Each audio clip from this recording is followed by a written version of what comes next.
The Destruction of Black Civilization, Great Issues of a Race from 4500 BC to 2000 AD by Chancellor Williams. Copyright 1974. Dedication to the black youth of the 1960s for beginning the second great emancipation, the liberation of our minds, and thus changing the course of history. Preface. While this book is still a summary of more detailed research, it seemed necessary to amplify certain questions and the answers to them. The widespread interest in and study of the book is deeply appreciated and rewarding to the author, and the letters from the prisons have been most touching and revealing. As noted elsewhere, I am keenly aware of many repetitions throughout the work, unavoidable because of comparative methods used, and others for emphasis, which may have turned out to seem overemphasis. Part 1. What became of the black people of Sumer? The traveler asked the old man. For ancient records show that the people of Sumer were black. What happened to them? The old man sighed. They lost their history, so they died. A Sumer legend. The preview. This work is a summary of the 16 years of research and field studies which were intended for a 2-volume history of the African people. The writing plan for the 2 volumes would have required at least another 5 years, even if the serious impairment of my vision had not occurred. In the meantime, there had developed an urgent need for the results of my research, which concentrated on crucial areas in the history of the blacks that had been either unknown, known and misinterpreted, or known but deliberately ignored. My own history classes were only a part of the rebellion against the only kind of textbooks available. It was a general rebellion against the subtle message, even from the most liberal white authors and their Negro disciples. You belong to a race of nobodies. You have no worthwhile history to point to with pride. The destruction of black civilization, therefore, could not wait another 5 years just to be more detailed, impressive, or massive in scope.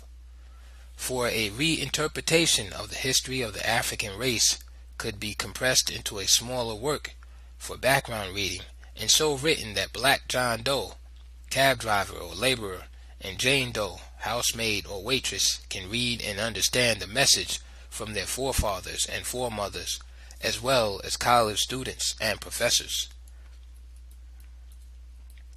Origin and development of study. In a small town surrounded by cotton fields in South Carolina, a little black boy in the 5th grade began to harass teachers, preachers, parents, and grandparents with questions which none seemed able to answer. How is it that white folks have everything and we have nothing? Slavery?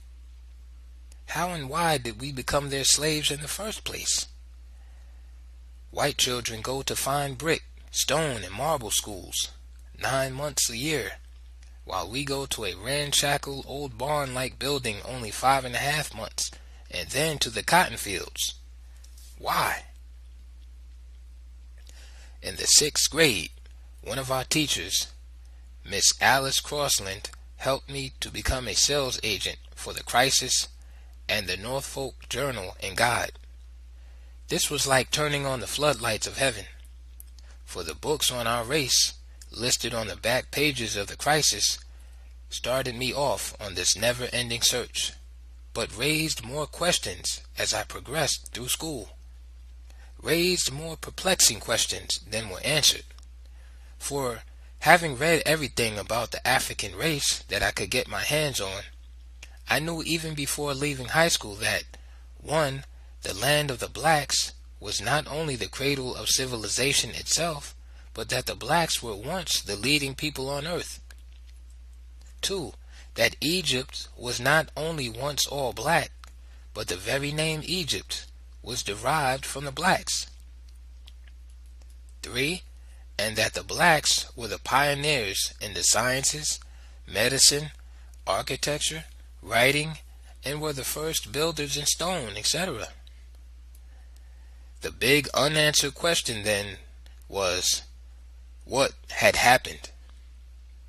How was this highly advanced black civilization so completely destroyed that its people in our times and for some centuries past have found themselves not only behind the other peoples of the world, but even the color of their skin a sign of inferiority, bad luck, and the badge of the slave, whether bond or freed? And since I had learned that whites were once enslaved as generally as any other race, how did it come about that slavery was finally concentrated in Africa for blacks only? In short, no books or other studies in high school and college answered or gave clues to answers to the problems that puzzled me most. For no matter what the factual data were, all the books written about the blacks by their conquerors reflected the conquerors' viewpoints. Nothing else should have been expected, and considering how thoroughgoing was the capture of the minds of the blacks also, it is really not surprising that so many Negro scholars still faithfully follow in the footsteps of their white masters. I was convinced that what troubled me and what I wanted to know was what troubled the black masses and what they wanted to know. We wanted to know the whole truth, good and bad, for it would be a continuing degradation of the African people if we simply destroyed the present system of racial lies embedded in world literature only to replace it with glorified fiction based more on wishful thinking than the labors of historical research. My inquiry, therefore, was concerned with black civilization alone, what the blacks themselves achieved independently of either Europe or Asia. This was an entirely new approach to the study of the history of the blacks. It meant, first of all, segregating traditional African institutions from those later influenced by Islamic Asia and Christian Europe. In this way, and in no other, we can determine what our heritage really is, and instead of just talking about identity, we shall know at least precisely what purely African body of principles, value systems, or philosophy of life, slowly evolved by our own forefathers over countless ages, from which we can develop an African ideology to guide us onward. In other words, there can be no real identity with our heritage until we know what our heritage really is. It is all hidden in our history, but we are ignorant of that history. So we have been floating along, basking blissfully in the sunny heritage of other peoples. My research was a quest for some specific answers to very specific questions. Some of these were: 1. How did all black Egypt become all white Egypt? Note, at this point, that mulattoes were classified as white in Egypt, all North Africa, and the Middle East, a fact that still confuses blacks in the United States, where the very opposite policy was adopted. 2. What were some of the specific details in the process of so completely blotting out the achievements of the African race from the annals of history? Just how could this be done on such a universal scale? 3. How and under what circumstances did Africans, among the very first people to invent writing, lose this art almost completely? 4. Is there a single African race? One African people? 5. If one race or one people, how do you explain the numerous languages, cultural varieties, and tribal groupings? 6. Since, as it seemed to me, there are far more disunity, self-hatred, and mutual antagonisms among blacks than any other people. Is there a historical explanation for this? 7. And how, in puzzling contrast, is the undying love of blacks for their European and Asian conquerors and enslavers explained? These questions, along with those stated earlier, constituted the core problems for 16 years of study. And while the outcome did not eventuate in the more detailed work as planned, I think I succeeded in summarizing the most significant highlights of my findings in the chapters which follow this preview. Origin and steps in the study. 1. Review of world history, believing that the history of the race could not be understood if studied in isolation. I began a slow and deliberately unrushed review of European history, ancient and modern, and the history of the Arabs and Islam. I say review because by 1950 I had already studied and taught in the 3 fields of American, European, and Arabic history, a most fortunate circumstance for the task ahead. 2. Began the formal study of Africa and Europe, not Africa. I did not know how very wise this was when the decision was made, for I did not then know that Europe and Asia had been hauling out of Africa over the centuries just about all of the historical materials I needed to see and study at the very outset, and which of course could not be found in Africa. Certainly I knew from reading all about the rape of Africa, but to know the scale on which this was done, one must see at least some of it in Europe with his own eyes and be amazed. The museums in various cities of the European colonial powers are the repositories of much African history. 3. Documentary sources. These are available in both Europe and America. Reports of colonial administrators in Africa, parliamentary debates, reports and letters from geographers, explorers, captains of slave ships, and, especially rewarding, the reports and letters from missionaries to their respective societies' home offices. For the earliest records on ancient Africa and Europe, Greek and Roman sources were the most useful. 4. Field studies. The field studies covered 2 years of work in Africa. Armed with a rather solid background in written documentaries, the primary concern now turned to oral history and the developing methods of historical criticism applicable to it. Several chapters will be required just to detail the methods and procedures in this relatively new and rewarding field of oral tradition. Every region of Black Africa was covered. 26 nations in East, West, Central, and Southern Africa, and 105 language groups. Scope of the study. We began in the lands bordering the Mediterranean on the north and extending southward on both sides of the Nile below the 10th parallel, thus including Axum and neighboring kingdoms. This vast territory was the ancient Ethiopian Empire, a federation of autonomous and semi-autonomous kingdoms. The study began here, firstly because this was the heartland of the African race, where evidence of that first black civilization is to be found there still, despite all the centuries of efforts to destroy it. From the researcher's viewpoint, the most important part of the investigation was the beginning of the task of singling out and clearly setting forth the precise nature of Africa's own independently developed civilization.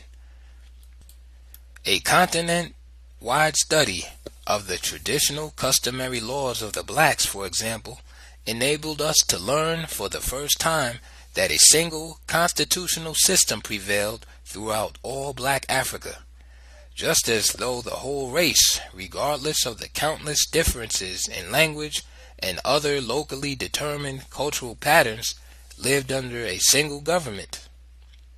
A similar continent-wide study of African social and economic systems through the millenniums reveal the same overall pattern of unity and sameness of all fundamental institutions. That there is a historical and fundamental basis for real brotherhood and unity of the black race could not have escaped the notice of all of those Europeans who have been investigating and writing about Africa over the years. But they are shrewd. Massive black unity would be massive black power, which of course would reduce white power and its domination of the whole earth. So, white Africanist writers always concentrate on the ethnic differences among Africans, tribal antagonisms, hopeless language barriers, the cultural varieties, etc. They even make a separate ethnic group of their own mulatto offsprings from black women by classifying them as white in some areas and colors in others. Hence, a system of thought and practices were developed and superimposed on an already divided race to keep them permanently divided. No one can deny that in this too, the whites have been most successful. We have presented in Chapter 6 enough of the traditional African Constitution and the fundamental rights of the African people to be specific beginning points for the identity and the discovery of the heritage we talk about with any definite frame of reference. Chapter 7 views the long drawn-out migrations as continent-wide movements that help to explain many of the most important factors in the destruction of black civilization. For the migrations help to answer the question, what happened to the African people, or what caused them to descend from the highest place to the lowest among the peoples of the world. Even though the work was radically abridged, an innovation in historical research was introduced by going beyond the mere documentation of sources in order to validate, beyond all questions of doubt, the principal viewpoints of the work. This was the case study method by which a representative number of states from every region of the continent was studied: North, East, West, Central, and Southern Africa. In the View from the Bridge and the final chapters, I make a more definite break from the old line school of historians to be objective and scientific. This school insists the research scholar should do no more than present the comprehensive and fully documented results of his investigations. There should be no subjective commentaries, no editorializing.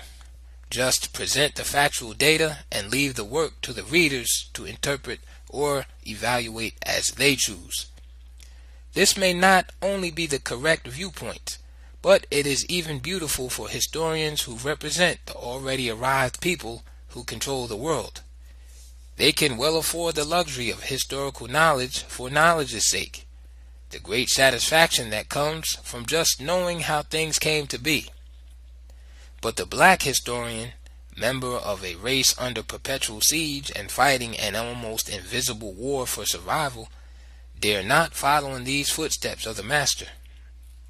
Quite the contrary, after faithfully researching and piecing together the fragmented record of the race's history, the task of critical analysis and interpretation should begin. What were our strengths in the past? In what respects were we most vulnerable? Where did we go wrong? And all this, like the study of history itself, must be for the express purpose of determining what to do now. In short, the black historian, if he is to serve his generation, must not hesitate to declare what he thinks the results of his studies mean. For even when our history shows us where we have been weak, it is also showing us how, through our own efforts, we can become strong again. The white Arabs. The relentless searchlights of history were turned on the roles played by the use of both Islam and Christianity in the subjugation of the blacks. This confused many and outraged those who do not pause to distinguish evil men who use religion to disguise their real aims from religion itself. So the unthinking Muslim or Christian is likely to think that his religion is being attacked rather than the conquerors and enslavers who disgrace it in covering their drive for wealth and world domination. The blacks in the United States seem to be more mixed up and confused over the search for racial identity than anywhere else.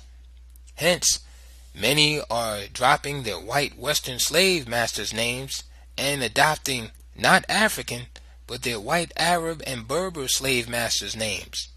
For the Arabs themselves are a white people, the Semitic division of Caucasians, and therefore blood brothers of the Jews against whom they are now arrayed for war.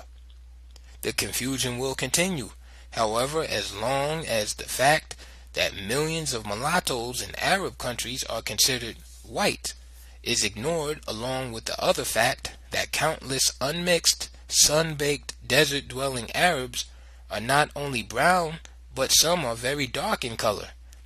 All this darkening of the skin, in spite of their ages-old tradition of the thick cloth covering the face from the scorching sun. Indeed, not only do mulattoes consider themselves 100% Arab, but jet black Africans, whose forebears were in Arabia for generations, speak Arabic and call themselves Arabs, just as black Americans speak English and call themselves Americans. In both cases, neither the black Arab nor black American thinks he is white. To repeat then, the blacks are in Arabia for precisely the same reasons blacks are in the United States, South America, and the Caribbean islands: capture and enslavement. In studying the actual records in the history of the race, therefore, the role of white Arabs must not be obscured either by their Islamic religion or by the presence of the Africans and Afro-Arabs among them, any more than we should permit white Europeans and white Americans to use Christianity to cover their drive for power and control over the lives of other peoples. The European Journey. I arrived in England in the fall of 1953 to begin formal studies at Oxford University, primarily through the Institute of Colonial Studies and at Rhodes House, which might be more properly called Africa House. In addition to the study of documentary sources on Africa, I had other objectives. One, I wanted a more direct, close-up view of the European mind, its real attitude toward the black world. Two, the extent to which European wealth and power were derived directly from Africa. Three, the nature and philosophy of the European education that was shaping and determining the mentality of Africans. For I was already fully aware of the disastrous effects of the white American education system on black Americans who, not having any other frame of reference, had to adopt the ideologies and viewpoints of the whites to survive at all, even when these viewpoints are against themselves. This meant visiting various classrooms in elementary and secondary schools, teacher training institutes, and classrooms of lecturers and professors in a selected number of colleges in the universities. Note: the term black was given a rebirth by the Black Youth Revolt. As reborn, it does not refer to the particular color of any particular person, but to the attitude of pride and devotion to the race whose homeland from times immemorial was called the land of the blacks. Almost overnight, our youngsters made black co-equal with white in respectability and challenged the anti-black Negroes to decide on which side they stood. This was no problem for many who are light or even near white in complexion, for they themselves were among the first to proclaim with pride, "Call me black." Those who hate the term but hold the majority of leadership positions feel compelled to use it to protect their leadership roles. End of note. These were not look in and leave visits, but all-day studies at the schools visited, remaining throughout the period in the classrooms and talking with students, teachers, and principals thereafter. In such a study, one learns very quickly that the textbooks and other works describing education do not tell the same story as the schools in action tell. For, finally, I wanted to know, and again from direct study, exactly what made Oxford probably the greatest university in the world. What are the specific elements of that greatness? Was great teaching a factor? And if so, who are the great teachers? Nature or teaching? Or, in short, what made them great teachers? From just the foregoing aims of the study, it must be obvious that I was still examining various aspects of the probable reasons why the whites became the masters of the globe. In both France and England, I found that the system of education fostered a new kind of aristocracy, an aristocracy of the educated. College graduates constituted the new upper classes. The son of a carpenter or a railroad conductor became estranged from his family and former friends upon receiving his university degree. A case in point was J.L., a young Englishman in my college at Oxford, Lincoln, and who was one of my close friends there. He refused to go home during any of the long vacation breaks because, to quote him, "I can no longer associate with my family and old friends. Wouldn't know how to talk with them. We have nothing in common now, you know." This British and European philosophy of education fitted in ideally with those Africans from the continent and elsewhere who, unlike J.L., came to Europe from the privileged class at home. Some of those studying in England became more British than the British, just as many from what was French West Africa became more French than the Frenchmen. The first tragedy to note about the effects of this class education on blacks is that it further reinforced colonialism's policy of perpetual disunity in Africa and elsewhere. The line dividing these black upper and middle classes from the black masses and their basic aspirations is more rigidly drawn, and this superior class mentality, becoming even more crystallized since independence, is an almost certain guarantee of future uprisings on a scale never seen.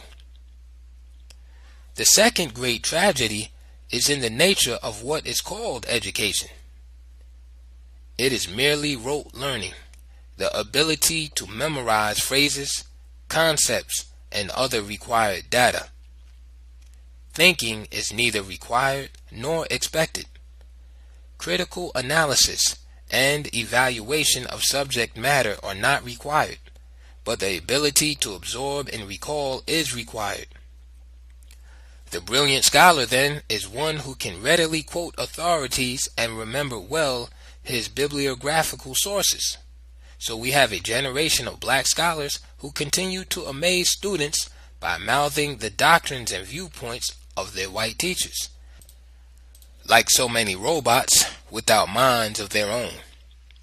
Yet study under white teachers and professors should be most rewarding, and it can be if you do not enter white institutions with a head like an empty pitcher going to a fountain to be filled. I was safe and richly rewarded during my studies in white universities only because I happened not to be so naive that I expected the viewpoints of the conquerors to be the same as those of the conquered on matters relating to our place in the world. Elsewhere, I have emphasized by repetition that some of the most fruitful sources for study came quite unintentionally from white scholars. A case in point was at Oxford. The course was The History of Colonialism in Africa. The presence of 2 or 3 blacks in the class, while obviously uncomfortable to some, was generally ignored, for African studies were of long standing as an integral part of the imperial system. They were not planned for Africans at all, but for the future administrators of the empire in Africa. So Professor Madden was pointing out in his lecture how difficult and even impossible it was to rule Africans in view of their wild and most primitive system of democracy. For just as fast as African kings or chiefs undertook to carry out British laws which displeased the people would remove them from office.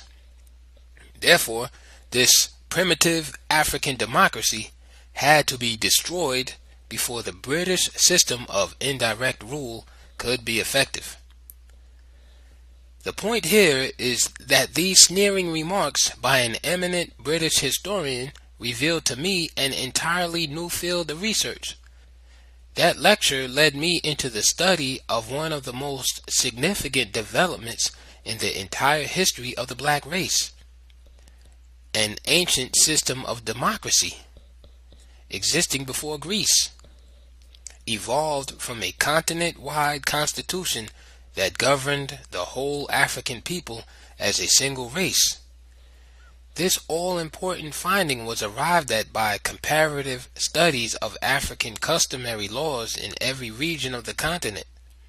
The Europeans were confronted with a real social democracy that existed long before the terms socialism and democracy were invented in the West.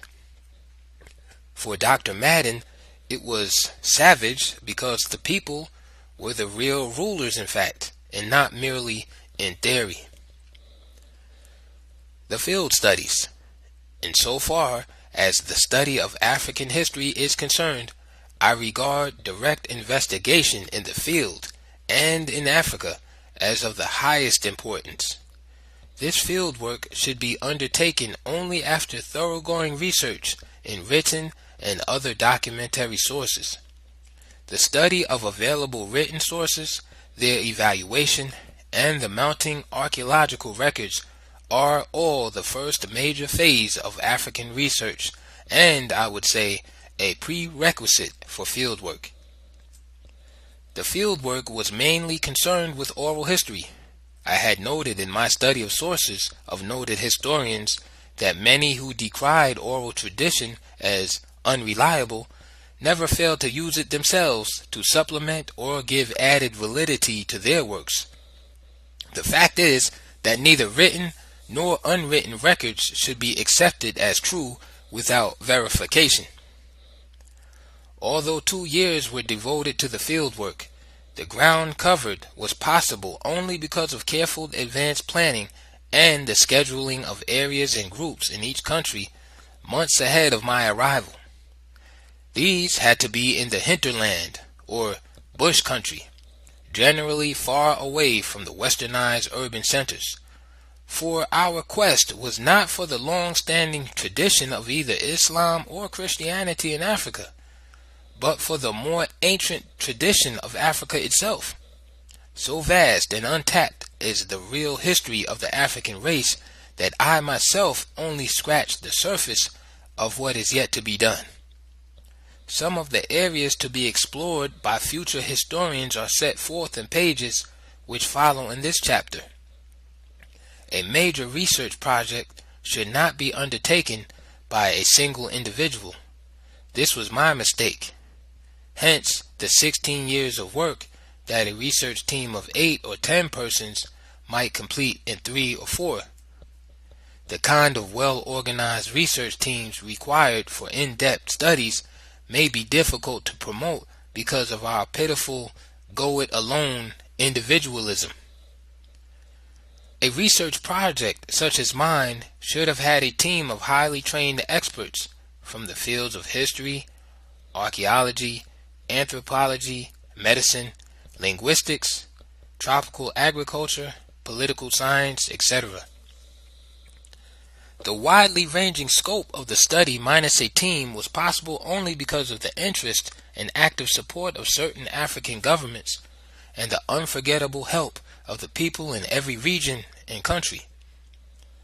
For all kinds of help were needed. As indicated above, much had been prearranged. The United States Department of State had notified the American embassy in each country that I was coming, requesting our ambassadors to give any required assistance.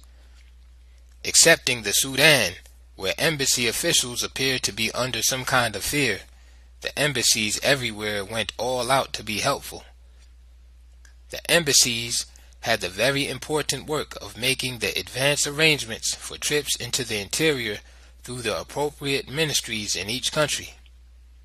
These in turn had to contact the various provincial governors or district commissioners who had to make living and conference arrangements with village chiefs, elders, the keepers of oral traditions, and other specified groups. The amount of time all this advance work saved for the study itself is obvious. But volunteer work of our African brothers who accompanied me into the field was what I referred to above as unforgettable. Some of these were teachers who, as in the case of my previous field work, 1956 to 57, had secured leave for the purpose without any trouble at all. Indeed, even the people we call illiterate had that storehouse of wisdom which made it easy for them to understand that I was working not for myself, but for them, for the whole black race. I am trying to make it clear here that although I did not have the kind of research team referred to above, many people, 128 in number, participated in this work and made the outcome possible. So, when at various places I say we, it is not the editorial or royal we, but reference is made to individuals and groups that actually worked on various parts of the study.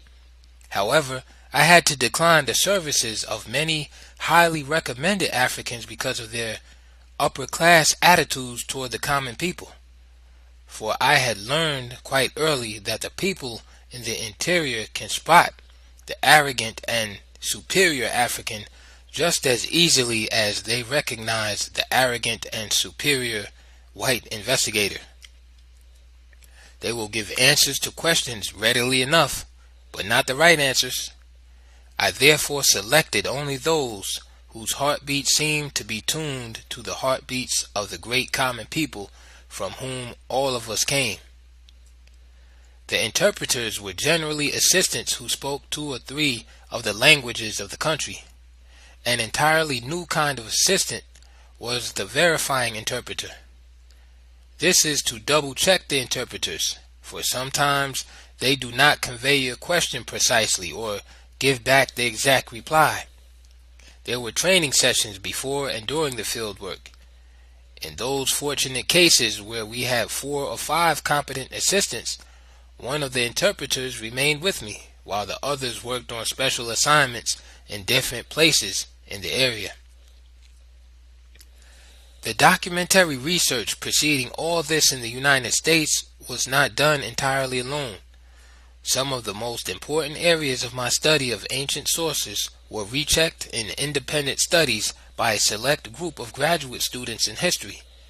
Their assistance in reappraising such early sources as Manetho, Herodotus, Josephus, Strabo, Abu Saleh et al. Was invaluable.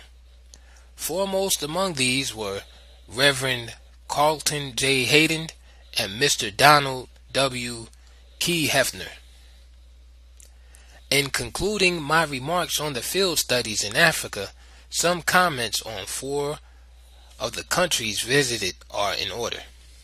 In the Sudan, the authorities did not want me to work in or even visit the all-black southern provinces. Their 15 years of rebellion against the Arab North caused the whole vast area to be officially sensitive and therefore barred to outsiders. The suggestion was that I confine my studies to the northern Sudan. This I refused because I had been previously assured that the rebellion had been completely crushed and that peace and quiet prevailed everywhere. Besides, I could only find Islamic institutions in the north, institutions of which I already had full knowledge by years of special study and teaching. As indicated above, the American Embassy in Khartoum did none of the preparatory work about which I give the U.S. embassies throughout Africa so much praise, although it had 6 months' notice before my arrival, and they maintained a strictly hands-off policy after my arrival. I therefore prepared to leave at once, but announced that I do not beg to study anywhere, and that the world would learn that this was the only African state where an African scholar was barred. The Ministry of the Interior reacted swiftly. Not only was permission to do field work in the South quickly granted, but all the necessary arrangements were made with dispatch. This included establishing my southern headquarters at Malakal. The simple fact was that while they were quite familiar with European research people roaming freely all over the country, a black doing field studies in the Sudan is a phenomenon indeed.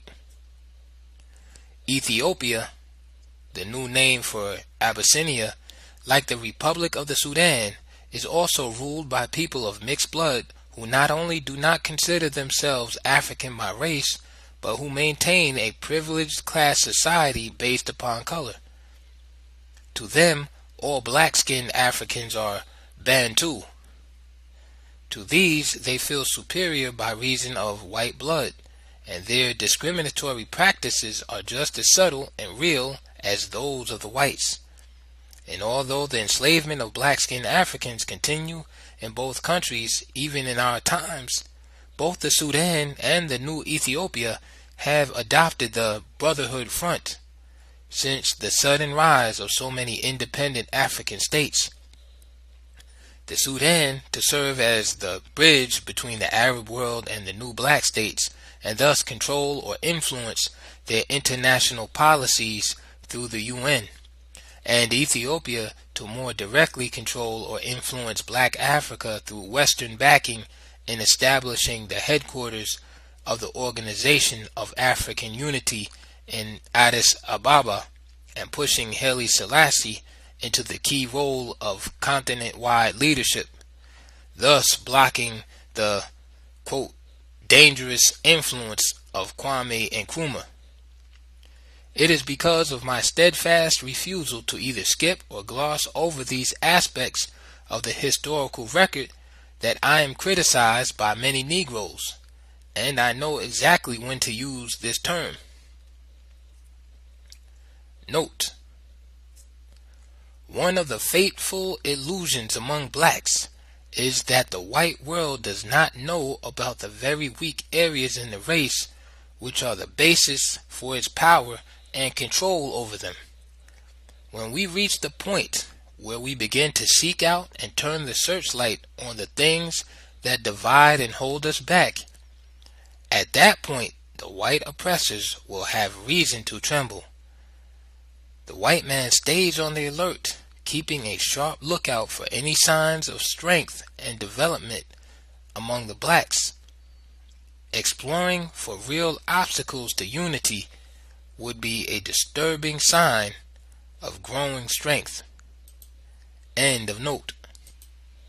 And now southward to the fully white ruled lands where hostility to a black face was fully expected: Rhodesia and South Africa. Long before reaching Southern Africa, I was told that I might as well skip Rhodesia, and that even if admitted into South Africa, I would not be permitted to work. But Rhodesia, to the surprise of just about everyone, pulled out all stops, as though it had resolved to outmatch all the black states in amenities and various kinds of assistance beyond all expectations or needs. There was the usual press conference, followed by front-page headline coverage of my mission. The other surprise was invitation for TV and radio broadcast to the nation.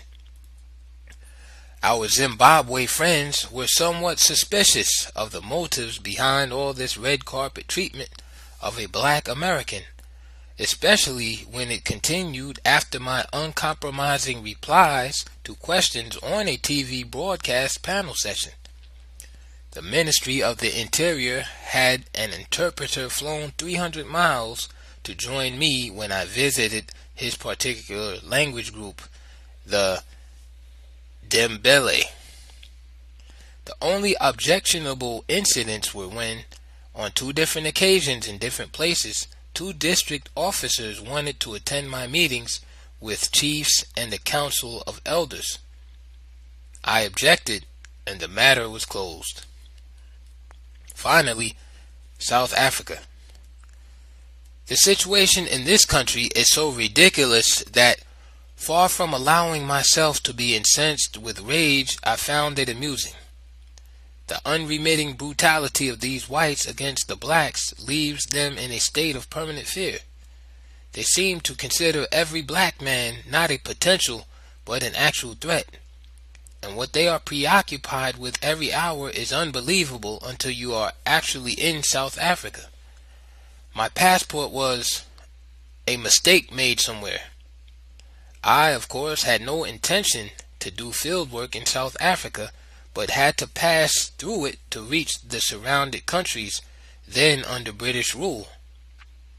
No one at all was supposed to be barred from passage to and from these countries, but it required the action of the U.S. ambassador at Pretoria and an angry American consul general at Johannesburg to free me from the airport room where I was held and checked on every 30 minutes.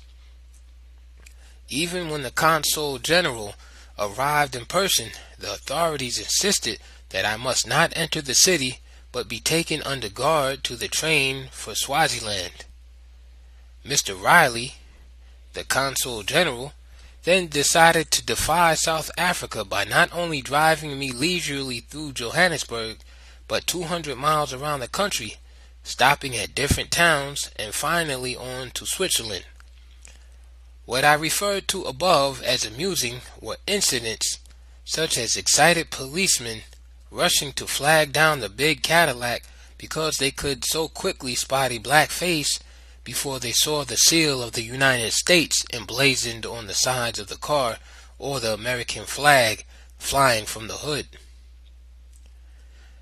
An African is a member of the black race, and from times immemorial he was known as such by all the peoples of the world. Throughout this work, the term refers to blacks only. It should be noted also that I write about the African people, not African peoples, as Western writers do. I am dealing here with essentially one people, one race, if you please, the African race. In ancient times, African and Ethiopian were used interchangeably because both meant the same thing, a black. This, of course, was before the Caucasians began to reorder the earth to suit themselves and found it necessary to stake their birthright over the land of the blacks also. In line with this, some Western historians have recently wondered where the Africans came from. The reasons given for beginning formal studies of Africa at Oxford implied much more than was stated. Reference was made to studying the Caucasian mind, for therein may be found many clues that lead to a better understanding of the history of the blacks and how the systematic blackout of significant portions of that history occurred. This is why I urge those students who intend to accept the great challenge of basic research in this discipline to go into enemy territory, linger there, study and critically analyze their lectures and their scholarly writings, for they are some of the most rewarding sources for African history, precisely because in the shrewdly attempting to delete, disguise, or belittle the role of the blacks in world history, they often reveal the opposite of what was intended. They are fruitful sources of unconscious evidence, supplying the very evidence they thought to suppress, or recording facts, the significance of which they were totally ignorant. A fairly good example is the written account of a European explorer in East Africa. He was outraged because he and his party had to wait 2 weeks to present requests to explore the country to the African king. The black autocrat, the account went on, had the presumption to keep white men waiting in order to show his people how high and mighty he was. The whites were denied even a brief audience, while the king would quickly receive any old black that wandered in from the countryside. Now the explorer, without knowing it, was actually reporting how African democracy worked, and how it had been working before there was an Athens or Greece, where Westerners think democracy was born. The explorer would have been surprised to know, 1, that king in Africa meant something entirely different from what it meant in Europe and Asia. 2, that this black king, far from putting on airs, did not have the right to receive them even socially without the presence of at least 3 senior elders. 3, that to consider a petition to conduct explorations in the country, the full Council of State had to be called, and that this could not be done by the king without the advice of the first minister, who happened to be on tour when the explorers arrived in the capital. 4, and that the old blacks they saw wandering in from the countryside and being quickly received were the counselors who had been summoned, some from distant provinces, to pass on their request to explore. They were the direct representatives of the people. The voice of the king was in fact the voice of the people, without which he could not act at all on any matter of importance, or even talk alone with strangers.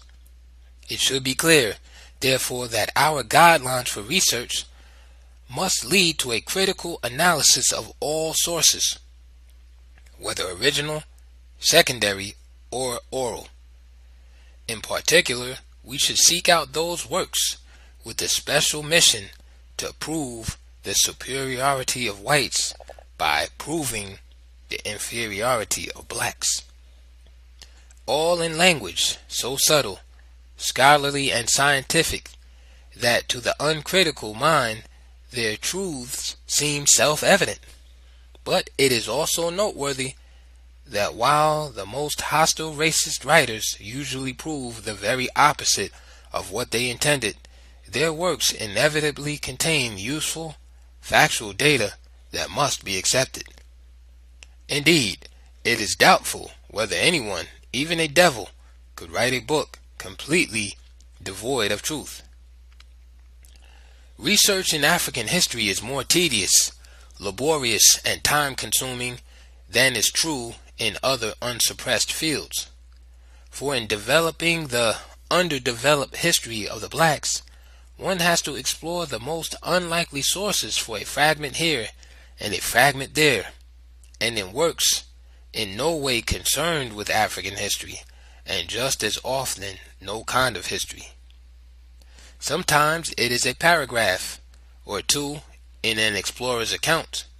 At other times, significant items may be found in the numerous missionary reports to the Home Office, explaining the mission's task, but also the native institutions to be overcome. All of these may be valuable and most valid sources precisely because they were not intended to be such at all. The writers were detailing bigger European interests. Any references to Africans were merely incidental to larger purposes. Just piecing all these fragments together could be a research field by itself.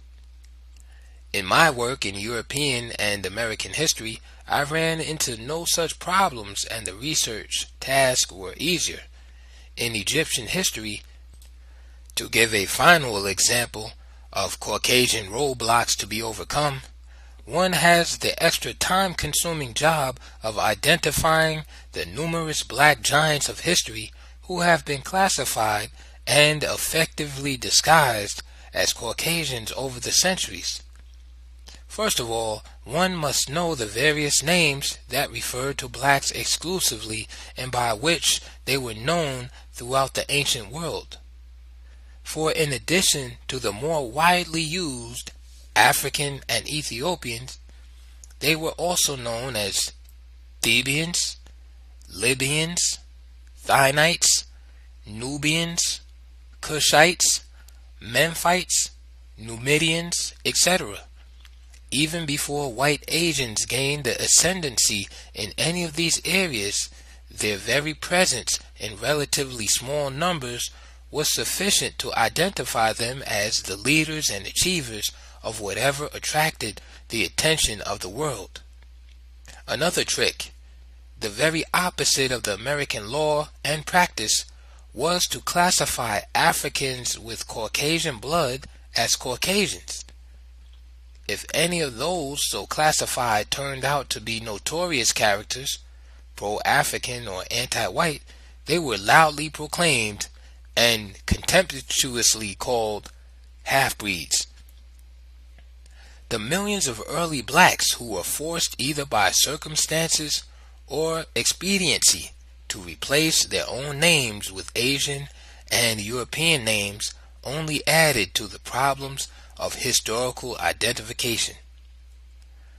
Far from becoming baffled and discouraged by the more painstaking basic research required, the student of African history must accept the challenge as a 20th century mandate that is essential to the salvation of the race in the most literal sense. They will need the active support of black governments and predominantly black institutions of learning. These should be actively sponsoring 1. Comprehensive basic research programs, 2.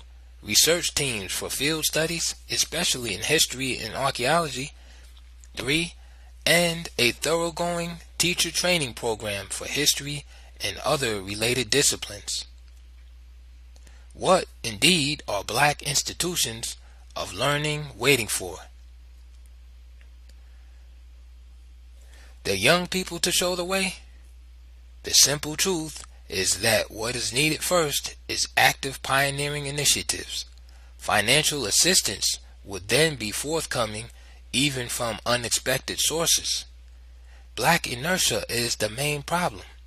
There is still too much dependence on white scholars to do our work for us.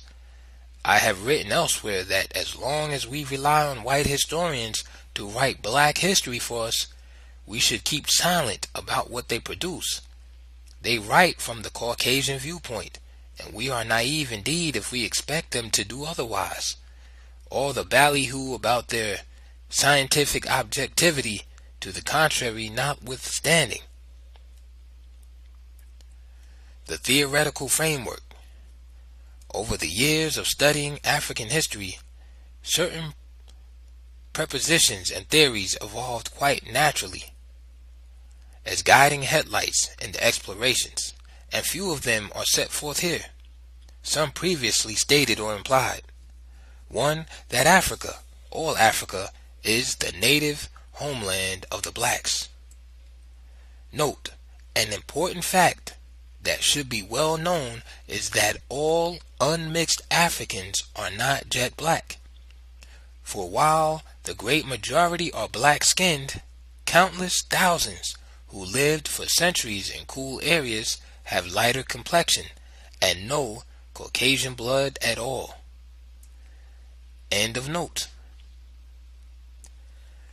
and that the Asiatic peoples who occupy North and Eastern Africa, even though they may have been there for centuries, are no more native Africans than are the Dutch and British, who likewise occupy and control the southern regions of the continent. The question of where the homelands are from which all of these invaders came is not debatable. 2. That the blacks were among the very earliest builders of a great civilization on this planet, including the development of writing, sciences, engineering, medicine, architecture, religion, and the fine arts. 3. That the story of how such an advanced civilization was lost is one of the greatest and most tragic in the history of mankind, and should be the main focus of research studies in African history. 4. That Asian imperialism, though rarely ever mentioned, was and still is even more devastating for the African people than that of either Europe or America, and that the Arabs' white superiority complex is not one whit less than that of Europe or America, although their strategy of brotherhood deceives naive blacks. 5. That the forces behind the continuous splintering of already small groups, and even the breaking up of kingdoms and empires, followed by the equally endless migrations, included the steadily increasing death of the soil and the advance of the deserts, the drying up of lakes and rivers, along with the attending change of the climate, and the always certain internal strife, all combined with invasions and famine to become a way of life. 6.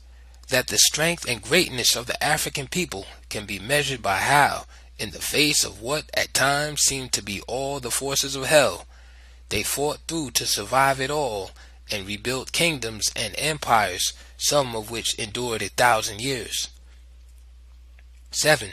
That within the framework of even the smallest surviving states, they adhered to and kept alive the basic principles of the traditional African constitution, and held on through all the passing centuries to the fundamental elements of its ancient democratic, social, political, and economic systems all over the continent. 8. That Africa was the cradle of a religious civilization based on the conception of one supreme God, creator of the universe, and that this belief in one supreme being antedated that of the Jews by several thousand years before Abraham, and that the role of the numerous sub-deities on whom Western writers dwell was exactly the same as that of patron saints in the Christian world. I advance further the theory that the early wandering Hebrews, so numerous in Africa, received many of their religious ideas there, for there it was that Abraham sojourned, Moses was born, Joseph lived, and some of the early years of Jesus Christ were spent. There is no question either that even centuries after mulattoes and Asians emerged as the only Egyptians, they still regarded black Africa as the chief source of the spiritual, the land of the gods, or the land of the spirits. 9.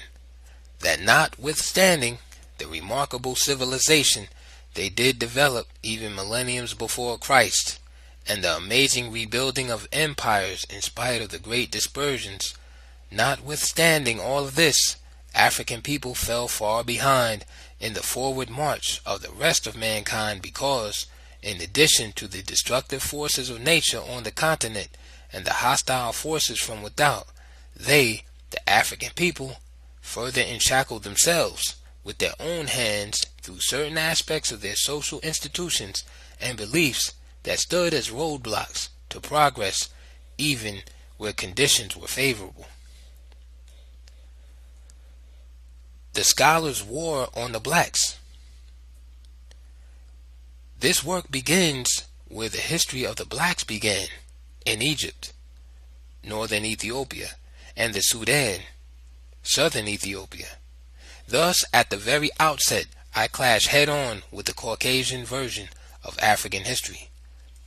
My focus, then, is on the great issues in the history of the blacks that emerge from this confrontation with white scholarship. For while I have covered much of the same ground explored by scholars before me, I generally reached different conclusions than theirs, and from the same body of facts. Let us pause for a moment at this point. I have made a blanket indictment of white Western scholarship on Africa. If it cannot be sustained, it should never be made. They are brought under fire at various points throughout this work. The kind of work, as I also stated, should be absolutely needless in the closing years of the 20th century. The case against Western Africanists is rather fully set forth in the work itself, but may be outlined here as follows. 1. First of all, they are not ignorant of the true history of the blacks, including their achievements as builders of one of the first great civilizations on this earth. Ancient writers say it was the very first, and they, the Western scholars, know all about the authentic early and modern sources. They simply ignore and refuse to publish any facts of African history that upset or even tend to upset their racial philosophy that rests so solidly on premises sanctified by time that they no longer need to be openly proclaimed. 2. They are, unwittingly, promoting the steady march toward a world conflict between the races. Yet they are doing what they feel they must do in faithful obedience to their Caucasian culture, the racial pattern of which emerged in the 17th century. The steady conquest and enslavement of a whole people made it imperative to create both a religious and a, quote, scientific doctrine to assuage the white conscience. Their phenomenal success in the industrial world at once supports and justifies their philosophy, the supremacy of the fittest. The danger now arises from an entirely new and unexpected development.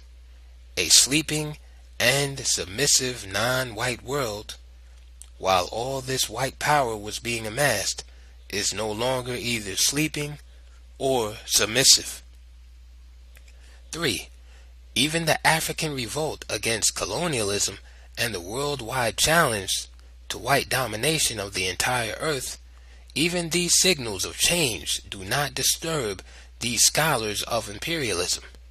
They represent the lords of the earth, controlling all levels of education, science, and research. They control the education of blacks throughout the world. Therefore, they see no need, even in the 1970s, to take a new look at the history of the blacks from its beginning and start the work of restoring the pages they deleted or ignored. They are doing the very opposite. Their histories and other, quote, scientific studies of the blacks are presented just as they have been for 300 years. With the rise and spread of independent African states and the Black Revolution in the United States, these scholarly representatives of white supremacy quickly reformed their techniques of mind control. They set up in Europe and America highly financed African studies associations, societies, institutes, history journals, and, quote, African periodicals of various kinds, all under complete white control and direction. Their African studies programs were pushed in the colleges and universities far ahead of the general demand by black youth for black studies. As the latter demands developed, black youth discovered that white professors not only had the field occupied, but were still teaching their traditional viewpoint on race. In the continuing crusade to control the minds of the blacks through the nature of their education, American and British scholars lead. They are as ruthless and aggressive in their scholarly pursuits on races as their co-partners in seizing and controlling the wealth and peoples of other lands.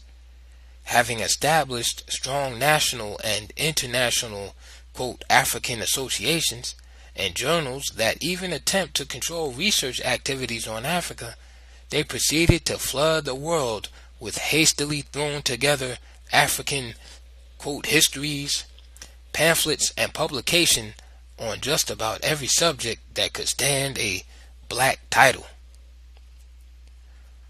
For, from their all-powerful position of strength, they continue to arrange and rearrange the world as it pleases them, naming and classifying peoples, places, and things as they will.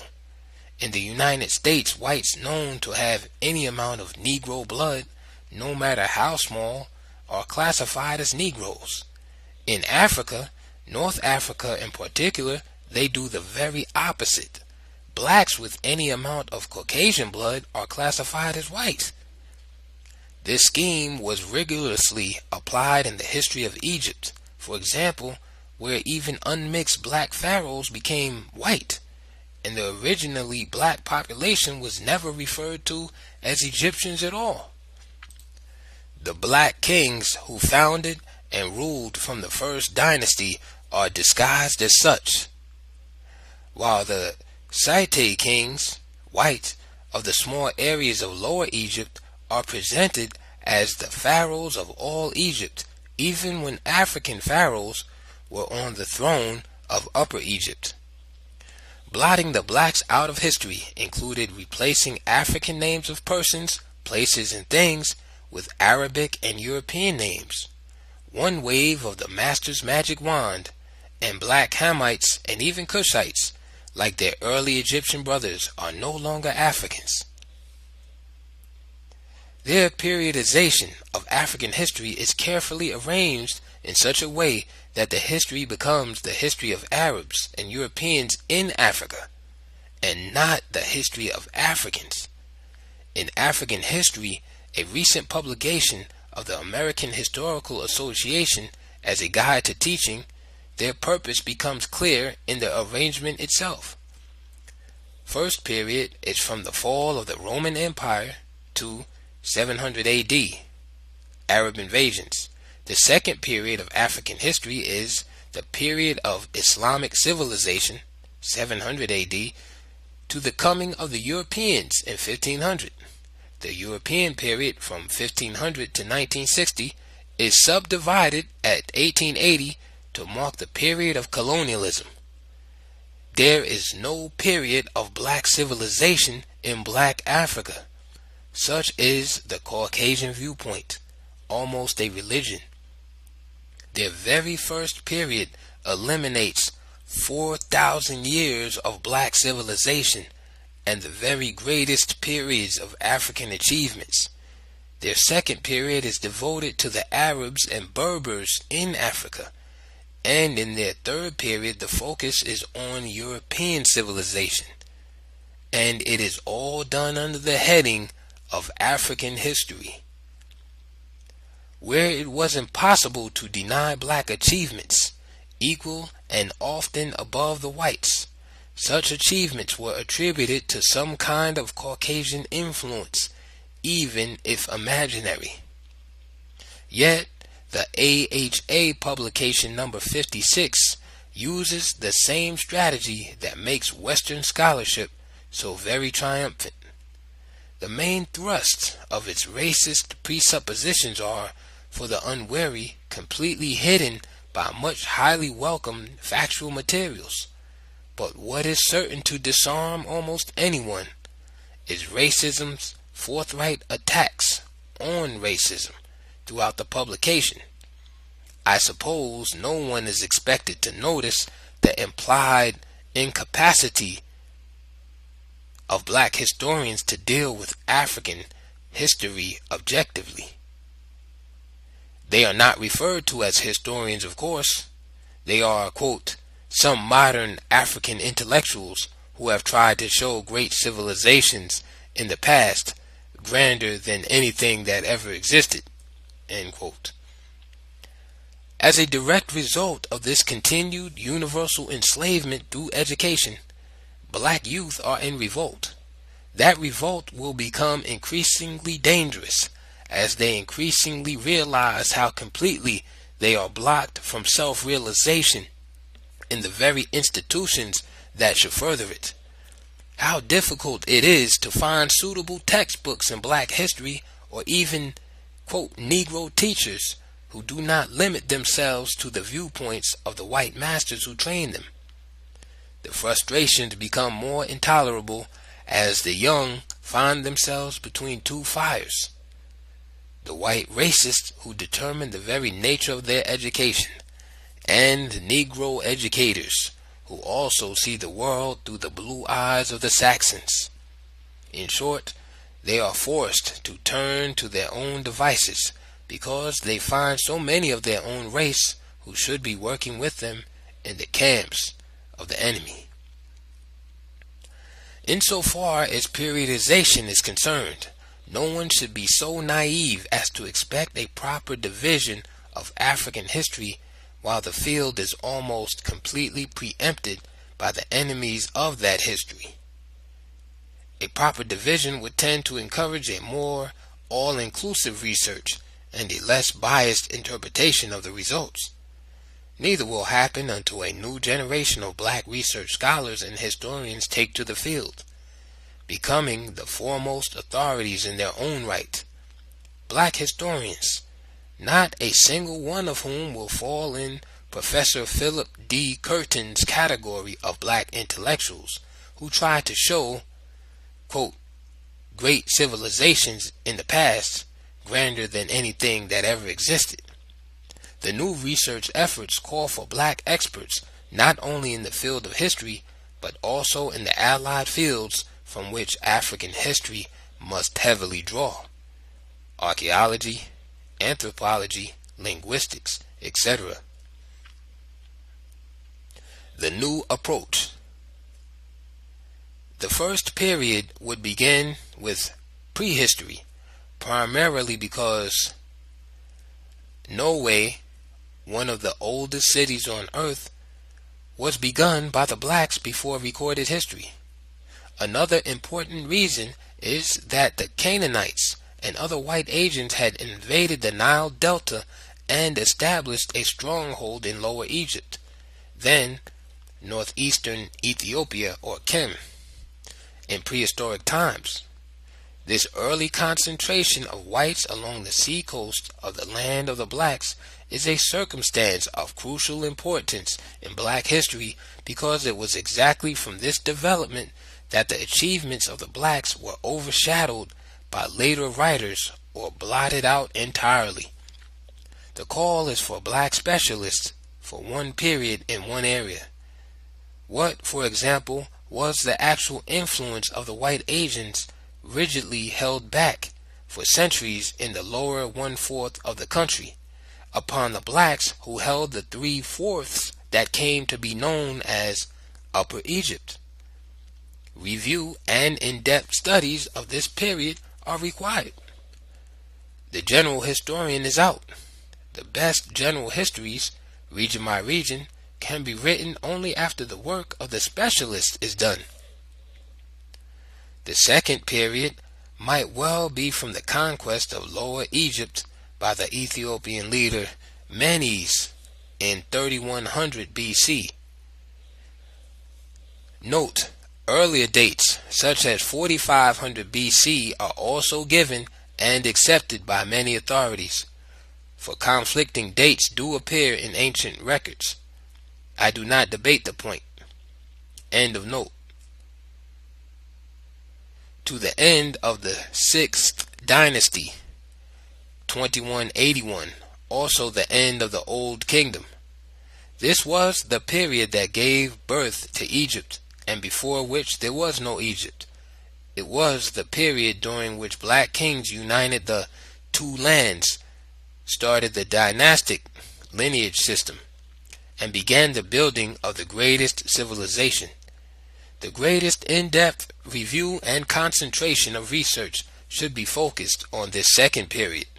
It was, in fact, the golden age in the history of the blacks, the age in which they reached the pinnacle of the glory so dazzling in achievements that Western and Arab writers felt compelled to erase it by the sheer power of their position and begin black history over 3,000 years later, limiting such as they allowed to, quote, Africa south of the Sahara.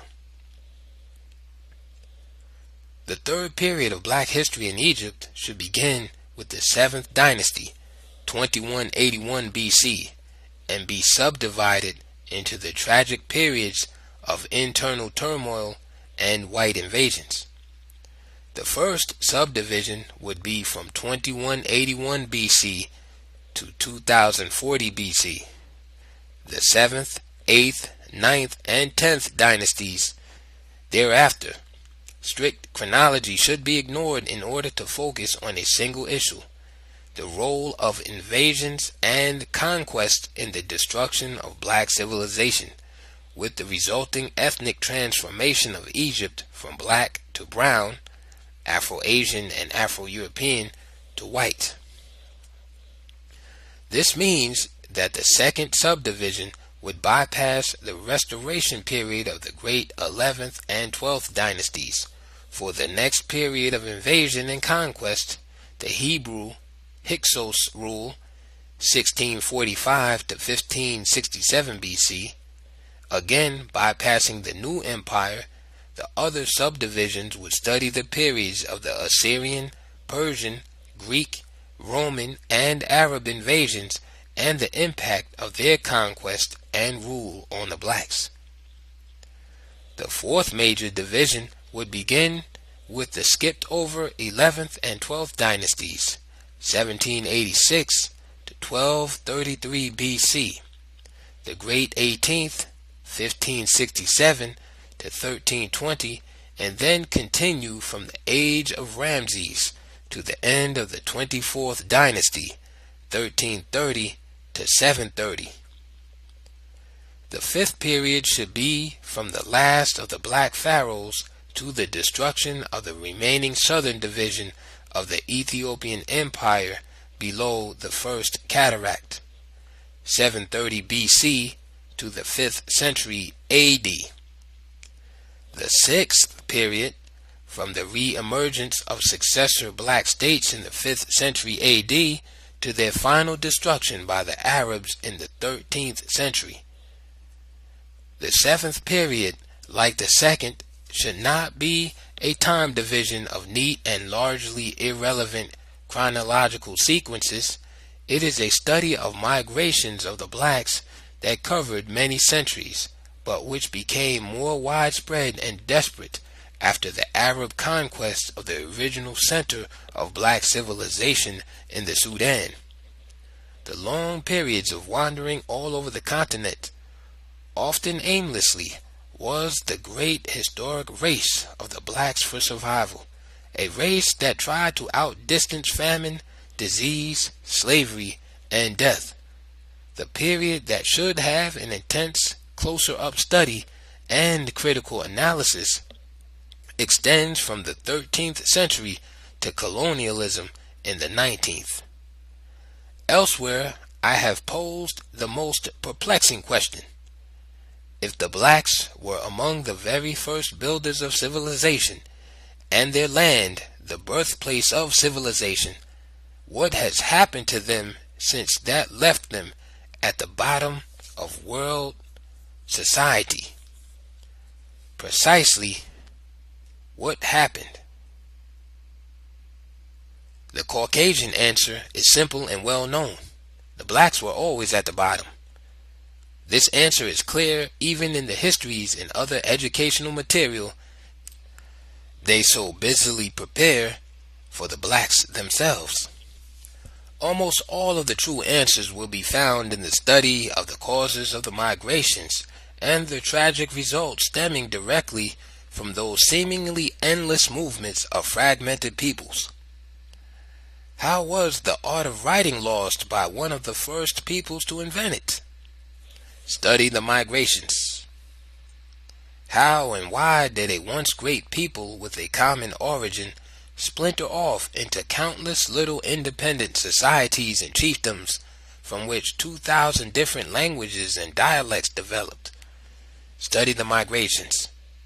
What caused the brother against brother, internecine wars, hatred, slavery, and mutual suspicion among the various black societies? Again, study the migrations. There would be several subdivisions of great importance. Slavery and the slave trade, for example, would include Africa, Asia, and the Americas. This would be the background for later periods covering black history in the United States, South America, and the Caribbean areas. The 8th division is the re-emergence of African kingdoms and empires by regions between the 10th and 19th centuries. This was the period during which there were attempts in every region of Africa to restore the glory that was Ethiopia's. It is doubtful if any of these black states realized that they were being slowly but steadily surrounded and hemmed in from all directions by invaders from the seacoasts and across the Sahara. The ultimate fall of the black states, first under Islamic and then under European Christian blows, closed this period with the triumph of colonialism. The final period is the Black Revolution that ended political colonialism with the rise of politically independent states. This would take us from 1950 to the present and should be subdivided for developments in Black America, South America, and the islands of the seas. From the new approach and plan for research, study, and development of African history presented above, periodization, while recognized as highly important, is not allowed to so fragment a great movement or development covering many periods and millenniums that their real significance is lost. Examples are the ethnic transformation of Egypt from black to brown to white, and the long centuries of the great migrations. These defied periodization in any meaningful sense. I only made passing reference in the work to blacks scattered outside of Africa over the world, not from the slave trade but dispersions that began in prehistory. This fact alone indicates the great task of future scholarship on the real history of the race. We are actually just on the threshold, gathering up some important missing fragments. The biggest jobs are still ahead. Ancient China and the Far East, for example, must be a special area of African research. How do we explain such a large population of blacks in southern China, powerful enough to form a kingdom of their own, or the black people of Formosa, Australia, the Malay Peninsula, Indochina, the Andamans, and numerous other islands? The heavy concentration of Africans in India, and the evidence that the earliest Aryan chiefs were black, which will make Hitler rise from his grave, open still another interesting field for investigation. Even the Negroid finds in early Europe appear not to be as challenging as the black population centers in Asia, for again, reference is not made to small groups which may have wandered anywhere over the earth. Rather, our concern is with great and dominant populations. These are the blacks who have so puzzled Western scholars that some theorize that Asia or Europe may be the homeland of Africans after all. The African populations in Palestine, Arabia, and Mesopotamia are better known, although the many centuries of black rule over Palestine, South Arabia, and in Mesopotamia should be studied and elaborated in more detail. All of this will call for a new kind of scholarship, a scholarship without any mission other than the discovery of truth, and one that will not tremble with fear when that truth is contrary to what one prefers to believe. Nothing is clearer than the tragic fact that Africa, like the rest of the black world, has only the illusion of being free and independent. It is only about 1/3 free. It is still as economically enshackled as it ever was, in some respects more so. The study of this period and the conditions it presents will confront the blacks of the world with the final challenge. The response to that challenge will be the test of the genius of the race.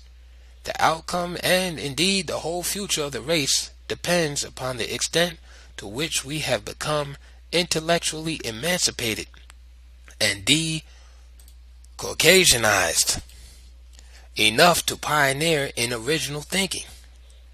Those who do become free in fact will no longer readily grab the white man's ideologies and systems, whether capitalism, the Western version of democracy, or communism, without a critical review and analysis to determine whether Africa's own traditional system, when updated, may not be truly superior and best fitted to meet the aspirations of the black world.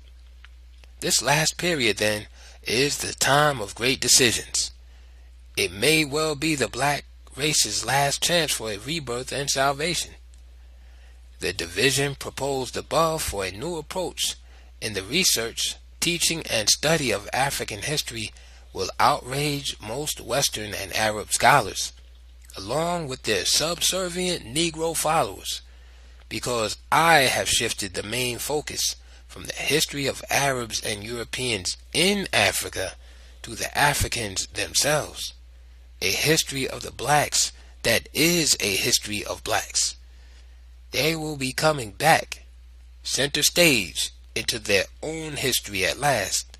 But to what end? Will it be just for the intellectual satisfaction of knowing our true history? Knowing it, yes, but so what? The answer is nothing, unless from history we learn what our strengths were, and especially in what particular aspect we were weak and vulnerable.